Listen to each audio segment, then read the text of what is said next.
Hello, welcome back, hopefully, or welcome for the first time. This month we're focusing on Astavakrasana. Now, Astavakrasana is also known as 8-angle pose.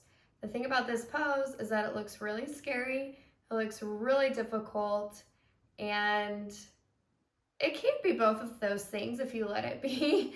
But the tricky part about it is to get past that mental aspect of it and understand that it's more of a counterbalance for your body. It does require strength, and yes, it can be difficult, but once you understand like the technique and the process, it kind of just flips on like a light switch in your brain. So I'm going to work through this pose with you step by step, and hopefully in the next week or so you are able to incorporate this in your practice. Whether you just come back to this video a few times or if you choose to do any of the current weeks of Astavakrasana as the focus. So to get started, if you have 2 blocks, I recommend starting with blocks, but the point of these are just to give yourself some extra height. If they get annoying, you can completely take them out of the way. You know what? Why don't I show you what Astavakrasana is, or 8-angle pose. So this is what we're getting into.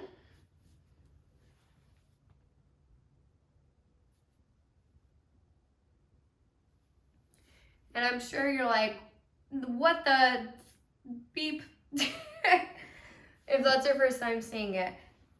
But don't you worry, we'll get you there, or at least a version there so that you feel like you can potentially go step by step and complete the pose whenever your body is able to.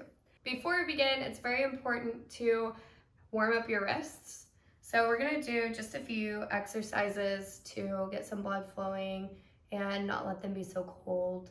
So reach both of your hands forward and pull the tops of your hand towards your forearm. So gently pull, pull, pull, and then slowly, as if you're pressing something away from you, start to switch your palms so that your palms are reaching for the underside of your forearms. And now gently start to pull back up, creating that tension, and back down. One more time. Reach back up and back down.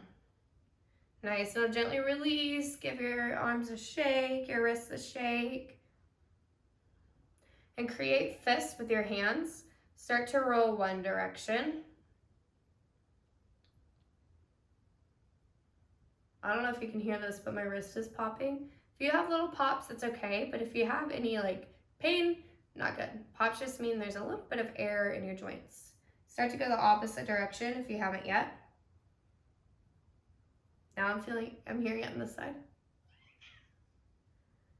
Oh, Otis has come to join us. Hi, Odie. Now start to come onto your knees. Press your palms out wide and gently start to rock back and forth. All right, here is a very important tip that I want you to take with you throughout the rest of this video. You're pressing so hard that you can see the white in your finger underneath your nails. And you're trying to relieve any pressure in the heel of your palm or your wrist.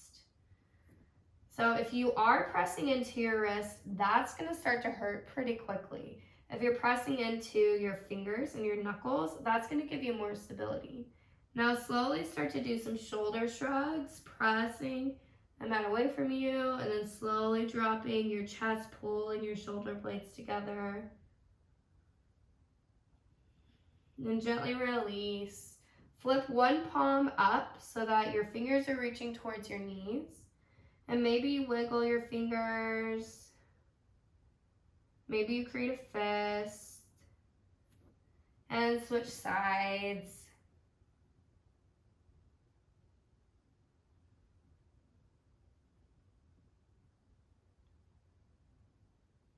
And release. Go ahead and sit back down. You should feel pretty good here. If you are still wanting to warm up your wrists some more, go ahead and pause this video. You do you, keep working on them. Otherwise, let's get started. So we're gonna have our legs reaching straight out in front of us. Pull your right foot in line with your hip, and create 2 fists with your hands. You're gonna place your fists in between your foot and your thigh to kind of understand how much space you want your hip to have. Place your hands out on either side. They can be tented, maybe have them pressed down, and start to lift your heel up. If you feel like this is way too much, bring your hands behind you to give yourself some support and really press into those hands. So while you're pulsing, you're noticing your quad activating. You can probably feel your psoas, the front of your hip. Your core is engaged. It's a lot easier if it is. And now gently release. So that's a lot of the muscles that we're going to be using. Now take your right foot and place it into your left elbow pit, and then wrap your right arm around. Start to gently rock side to side. We're just warming up our hip here.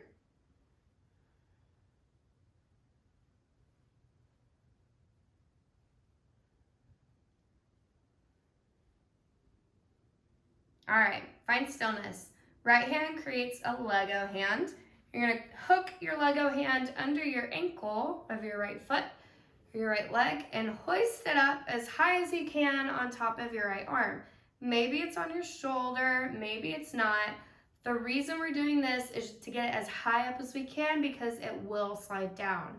If it starts low, it's gonna easily fall off. Hi, baby. Yeah. All right, so we're here. Now place your right hand out to the side. Fingers are looking forward. Flex your foot. Left hand's out to the side as well. You're running them a little bit in front of your hips. I have mine probably a third of the way up my left thigh. Now shift your weight forward, hinge at your hips, and press into your hands, lifting your hips high. Maybe play with lifting your left heel, which I think is a lot more difficult than the actual pose itself. So this is just our preparatory. You can play around with that for a little bit.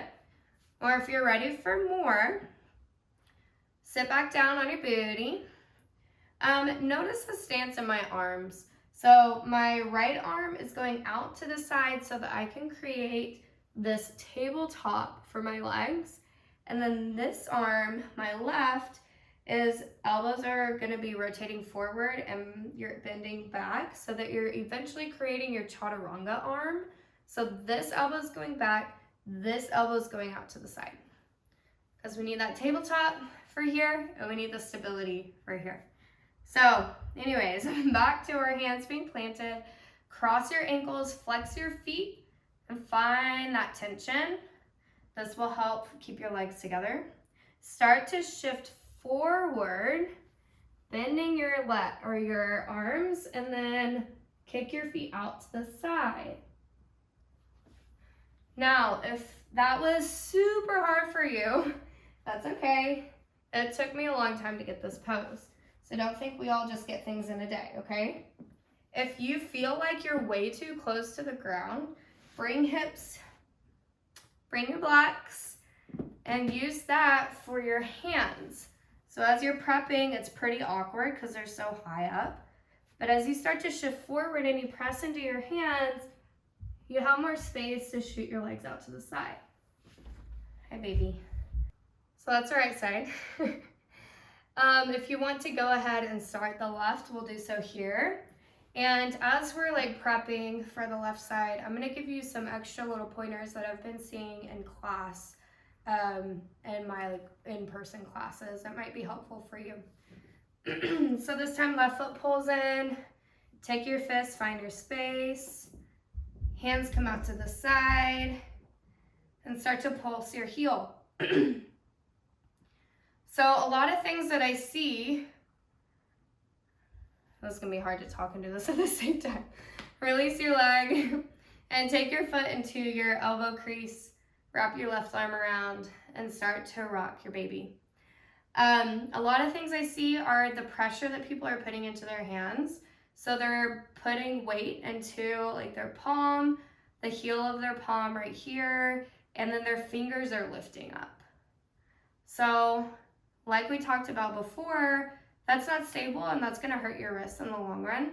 So you really wanna focus on pressing into your fingers and your knuckles right here. All right, once your hip feels pretty good, take your Lego hand, cup it underneath your ankle and hoist it up on top of your left arm as much as you can. Left hand comes out to the side, right hand plants as well. Maybe you decide you just want to pulse your heel here, or maybe you just want to shift forward and play with lifting your booty up. Once you feel pretty good, you can start to cross your ankles, flex your feet, find that tension. Start to shift forward, bend your legs as you kick your feet out to the side. I'm pressing into my fingers, I'm pressing into my knuckles, I'm lifting at my chest and my hips. Everything else is a counterbalance. So as my chest is forward, my hips are lifting up, my legs are shooting out to the side nice and tight. Barely, I mean, they are resting on my arm, but they're not, my arm isn't holding up all the way. So that is 8 angle pose. If you have any comments or questions, like specific things that you cannot figure out and I didn't touch on them, please feel free to reach out to me. This is supposed to be helpful for you. If it's not, I want to make sure that we get you to where it is. So yeah, I think that's all I got. I hope you have a great rest of your day. Make sure to check out all the other videos. Thank you for being a Patreon member, and I will see you next time.